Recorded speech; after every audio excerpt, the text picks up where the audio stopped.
Hello po sa inyong lahat mga ka-crypto. Ako po si Pinoy Crypto Trader at sa video na ito ay atin pong pag-uusapan ang aking technical analysis dito po kay Bonk ngayon pong November 19 taong 2024. At ayan, ang ating pong nakikita rito ay ang daily chart time frame nitong si Bonk at mapapansin po natin na nagpapatuloy pa rin po ito sa kanyang pag-angat sa presyo.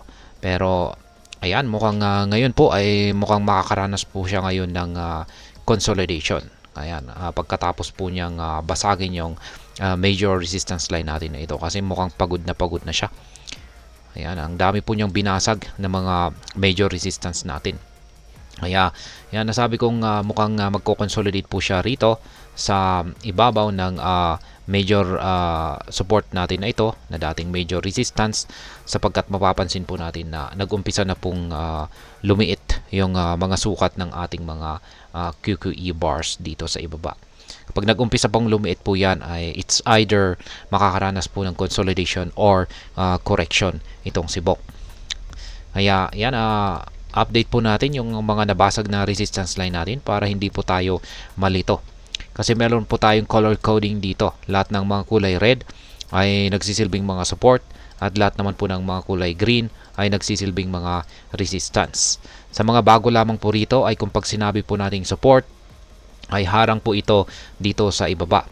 Pinipigilan po ng mga support na bumagsak ang presyo ng presyo ni Bonk. Kaya katulad nito, ayan, nagawa pong pigilan ng support nung tinangka pong bumagsak ang presyo nung tinangka pong bumagsak ang presyo ni Bonk dito.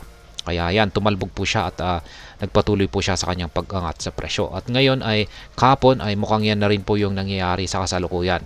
Yung major support natin ngayon ay nagawa po niyang pigilan nung sinubukang bumagsak ng market price ni Bonk kahapon.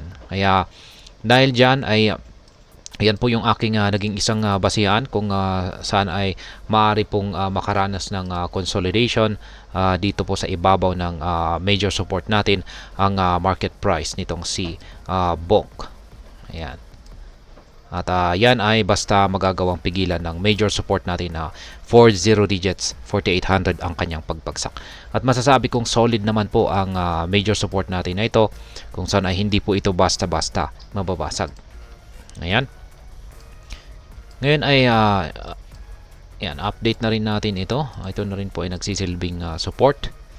At yan, yung na-trigger po yung ating mga sell pending orders dito. Ayan. Triggered po yung ito, na-trigger po yan noong November 14. Ito naman ay noong November 15. Kaya nakapag take profit po tayo dyan. Ngayon ay syempre nag-sit po tayo rito ng isang buy pending order ulit. Ayan, dito. Ayan. Ayan, pinapalitan po natin yung mga nati-trigger na mga sell pending na sell orders natin or take profit ng buy pending orders.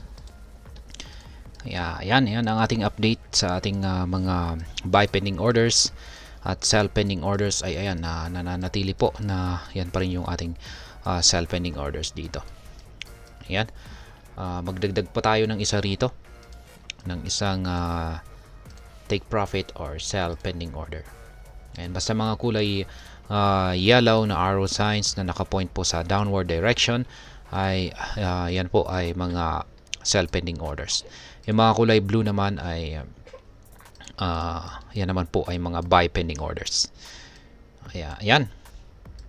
Ngayon ay maliban po rito ay nandyan na rin yung ating masasabi ko lamang po na magpapatuloy sa pag-angat sa presyo itong si Bonk kung magagawa niyang akyatin or basagin yung ating major resistance dito sa 40 digits 7032. Kaya medyo mataas-tas po yan bago niya marating yan. At possible na rin na baka may mabubuo rito na minor resistance sa itaas. Kaya obserbahan po natin yan. Pero pag magpapatuloy po siya at diretso po niyang nagawang basagin yung ating major resistance dito ay ayan, tuloy po siya. Maaari po siyang magpatuloy dito sa sunod na target natin na nasa presyong 30 digits 10 614. Kaya magbabawas na po siya ng isang 0 decimal digits. Kaya yan. Syempre, nandyan pa rin yung chances na siya ay makaranas ng correction dito sa sunod na major resistance natin, at yan ay kung nabasag yung major support po pala. Yan, major support dito. Kung nabasag yung major support natin dito, ay syempre yung isusunod naman po niya na harang ay dito, ang 40 digits 4043. Meron naman po tayong minor support dito, pero halos napakalapit na rin po siya sa ating major support, at maliban po rito ay napaka laki po or napakalakas ng volatility ng market ni Bonk ngayon. Kaya mukhang baka mababaliwala lamang po yung ating minor support dito. Ayan, masabi kong malakas yung volatility natin dito kay Bonk, kasi mapapansin natin na ang lalaki ng mga nabubuong mga candlestick natin dito.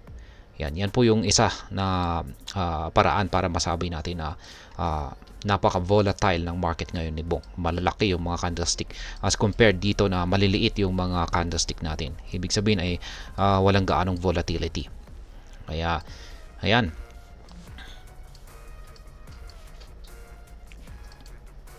Ngayon ay sa mga predictions sa mga projections na ito, ay ang nakikita ko po talaga na mas mataas na posibleng mangyari ay mag-consolidate muna siya or makaranas siya ng pagbagsak or correction.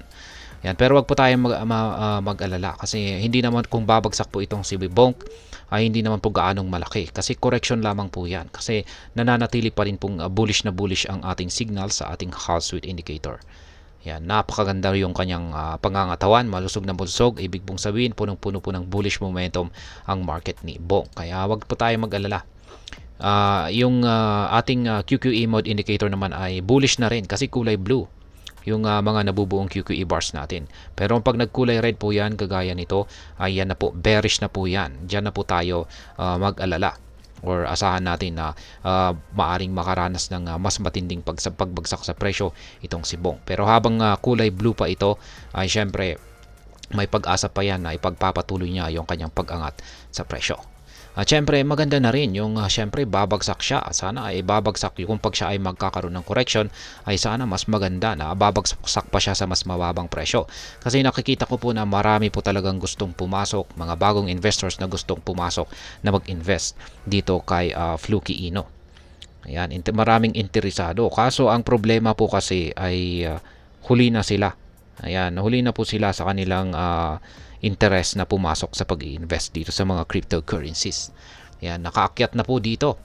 Ayan, at ngayon pa, sa panahon pa na ito, ay maraming mga nagsisilabasan na possible ng makaranas muna ng correction itong si Bonk. Tapos maraming mga interesadong parang hindi na po nila mapigilan na bumili ng mismo ngayon.